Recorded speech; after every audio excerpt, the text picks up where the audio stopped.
Bueno, continuamos. Venimos de la parte uno y hablábamos de que esta es la forma en la que debe verse el pie. Ahora, no es estéticamente bello para todos, asumo, o por lo menos no para un estileto o para la moda italiana, por ejemplo. Esta debe ser la forma de apoyo y la forma de descarga. Pero ¿qué vemos acá? Acá lo que vemos es esto. Esto es lo que nos tiene que llamar la atención. Además de los espacios entre dedos, que ya lo hablamos. Este es la bóveda y el arco del pie. Este es algo secundario, ¿sí? Es una expresión porque siempre somos graduales y progresivos, no somos estancos. Tamaño y porte de las estructuras que mantienen la bóveda del pie estable. Bueno, estos son algunos ligamentos y algunos músculos. Esta es la lista, ¿sí?, de músculos que ustedes van a ir viendo, ¿sí?, deshojando la margarita, que están en el pie. Ahora, el punto es el siguiente. ¿Qué vemos de todos estos? Todas las estructuras van al tarso o la articulación mediotarsiana. ¿Aún creemos que necesitamos soporte o necesitamos ejercicio, espacio para el pie y exposición a distintas superficies? Entonces, cuando se nos presenta un dolor o lesión, ¿podemos pensar de manera minimalista que todo el problema va a radicar o en la fascia plantar, o en la bolsa de calcáneo, o en la bolsa metatarsiana? Habiendo visto todas estas estructuras que les acabo de mostrar que forman parte de la arquitectura del pie, bueno, ahí está la bolsa metatarsiana, la aponeurosis plantar o la fascia plantar, ¿sí?, y la bolsa de calcáneo, ¿sí?, para los que suelen a veces tener el diagnóstico de espolón calcáneo. Vamos al arco interno. El arco interno, según Myers, en el libro que poseo de vías anatómicas, lo muestra como una canoa y es la estructura principal. ¿Sí? ¿Acaso un ingeniero se le ocurriría sostener una estructura aérea curva con una columna? Les muestro. Esto es un techo abovedado. Esto es otro techo abovedado. Este es el plano de un techo curvo. Este es otro techo abovedado. Imagínense la cúpula de una iglesia. La realidad es que desde el punto de vista físico son solidarios de manera lateral. Se sostiene la arquitectura porque de manera lateral se traslada el peso, va lateralmente en cada una de las estructuras. Imagínense, el pie lateralmente transmite la fuerza hasta el apoyo. Acá hay otra estructura natural que se sostienen gracias a esa descarga de peso. En las puntas yo puedo tener una columna. Interactuando entre el puente recto y las columnas que demanda, yo puedo tener un arco, ¿sí?, que sostenga eh, eh, el peso del tránsito. Y el arco actúa como columna, pero el arco es solidario lateralmente en sí mismo. No necesita un apoyo posterior o una columna aquí abajo, sino poner una columna y se ahorran esta estructura. Lo mismo pasa con estos puentes, ¿sí? Y así innumerables estructuras que nos demuestran que un arco no necesita una columna o un soporte posterior, ¿sí? Entonces, hay órtesis que nos hacen dudar si desde el punto de vista físico realmente están bien diseñadas.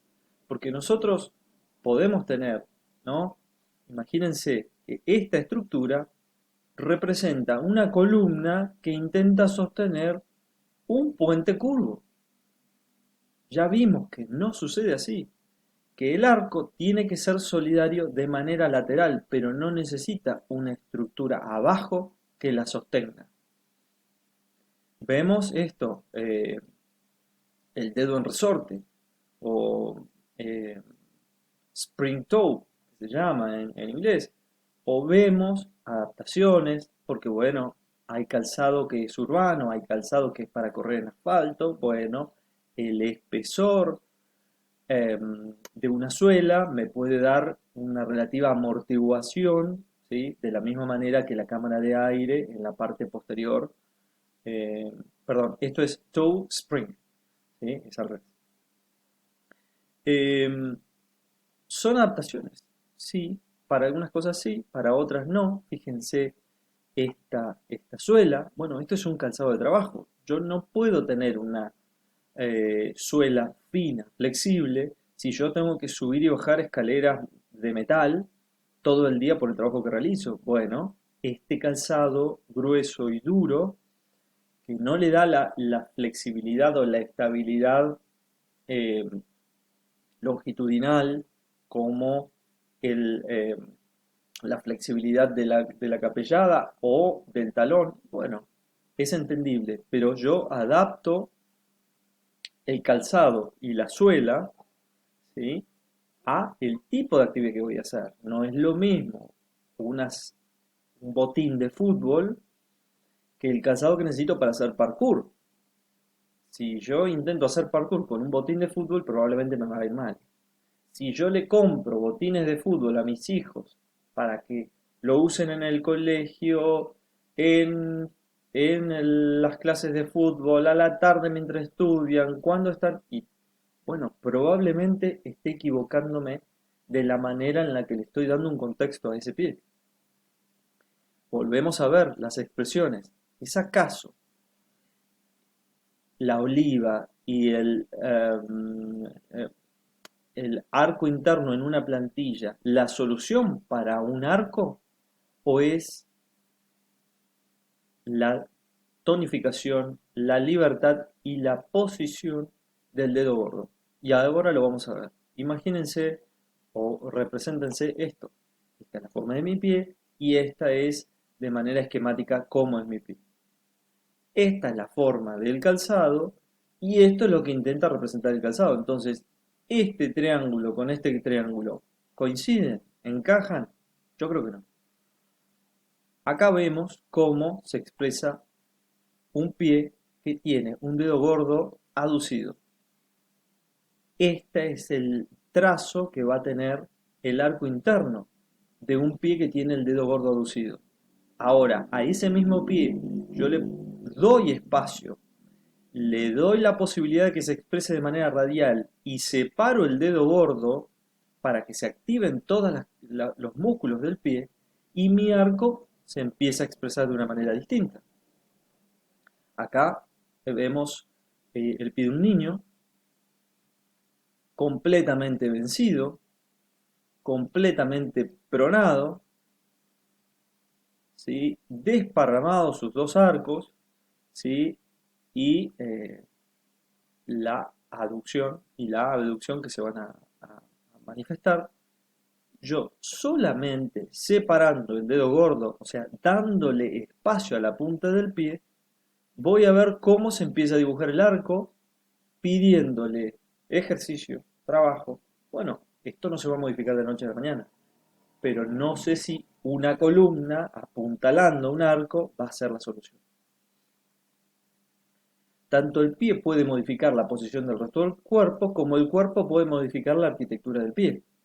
Y esta es otra expresión de las cadenas miofaciales de Myers, en donde desde la fascia plantar hasta la frente llegan las cadenas musculares. Vamos al arco transverso. El arco transverso no se muestra tan arqueado en la cabeza de los metatarsianos, sí en la mediotarsiana, sí en el tarso. Entonces acá vemos un pie de frente, ¿sí? ¿Y qué es lo primero que vamos a ver?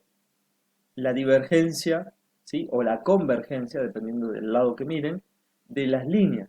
Entonces, yo voy a tener un talón que me va a gastar más al lado de afuera, definitivamente, porque es la arquitectura del calcáneo. Tiene esa tendencia. Yo apoyo y se me va a ir para afuera, necesariamente. Ahora, la línea del pie adelante es recta. Ahora yo le saco las falanges y veo que empieza a dibujarse un arco. ¿Sí? Inicia. Y después, no solamente que saco la falange, sino que saco el metatarso. Y ahí evidentemente veo el arco del pie. Como habíamos visto anteriormente, todas las estructuras o la mayoría de ellas van al tarso, a la articulación mediotarsiana. Entonces necesitamos espacio, movilidad articular, flexibilidad muscular, tonificación muscular, para que todos estos conceptos se cumplan. ¿Sí? Este es un esquema de lo que se intenta denominar como arco transverso del pie. ¿Sí? Esto es otro, esto es Capanchi, ¿sí? En donde muestra de distintas maneras cómo se manifiesta el arco. Bueno, hay conceptos que quizás necesitemos eh, rever, revisar y o actualizar. Fíjense cómo se expresa la mano, ¿sí? Cuando yo separo los dedos, automáticamente se dibuja un arco. Si yo pongo los dedos juntos, el arco es menor. Y si yo extiendo, se anula el arco en la cabeza de, bueno, acá es el carpo, ¿sí? Pero es una analogía con el tarso. Si someto mis dedos a extensión, como en la fase de despegue del talón, mi arco transverso tiende a rectificarse, lo cual va a ser lógico. Si mi arco transverso tiene un obstáculo por debajo que impida la rectificación, va a doler. Por eso hay personas que fracasan en su intento con las órtesis que utilizan, porque cuando vos estás haciendo una descarga de peso demasiado anterior y estás generando una extensión de los dedos del pie, el, la arquitectura del pie tiende a colapsar hacia la rectificación. Si yo desde abajo lo estoy apuntalando, voy a generar conflicto y voy a generar dolor, inflamación e irritación. ¿Sí? Necesitamos arco, buscamos espacio. Si necesito un arco, busco espacio. Espacio para el dedo gordo, espacio para el resto de los dedos. ¿Sí? Si necesitamos menos arco, bueno, tendremos que equilibrar el cuerpo, porque ya lo vimos anteriormente, el pie reacciona a la forma y la descarga de peso que yo voy a tener. Si estoy tirado para adelante, voy a tener mucha descarga de peso hacia el antepié, voy a tender a extender los dedos del pie, por ende se va a vencer eh, el arco, ¿sí? Y voy a lograr, digamos, esos resultados. Esta es una expresión también de Myers, en donde la fascia del calcáneo se expresan como si fuesen la cuerda del arco, ¿sí? Y el talón, el calcáneo, la flecha. En la medida en que yo me voy para adelante, más tensión va a haber en el calcáneo, ¿sí? Y esto puede provocar hasta una subluxación o una compactación en la mecánica y la biomecánica de los micromovimientos que tiene la articulación del pie. Entonces, hay una proporción que yo debo tener entre calcáneo, malleolo y cabeza de metatarsiano. ¿Sí? Si yo estoy muy tirado para adelante, voy a estar activando, ¿sí?, toda la cadena recta, posterior, superficial y profunda de mínima. ¿Sí? Y voy a estar activando, ¿sí?, la tensión en la fascia plantar, la tracción de la fascia sobre el periósteo del calcáneo y evolutivamente me puede hacer un espolón calcáneo. Lo cual esto es un proceso largo y me empieza a doler cuando las estructuras ya no dan más. Eh, el punto es el siguiente, esto también puede tener involucrados aspectos metabólicos porque eh, la señalización del calcio también está determinada por la vitamina K2.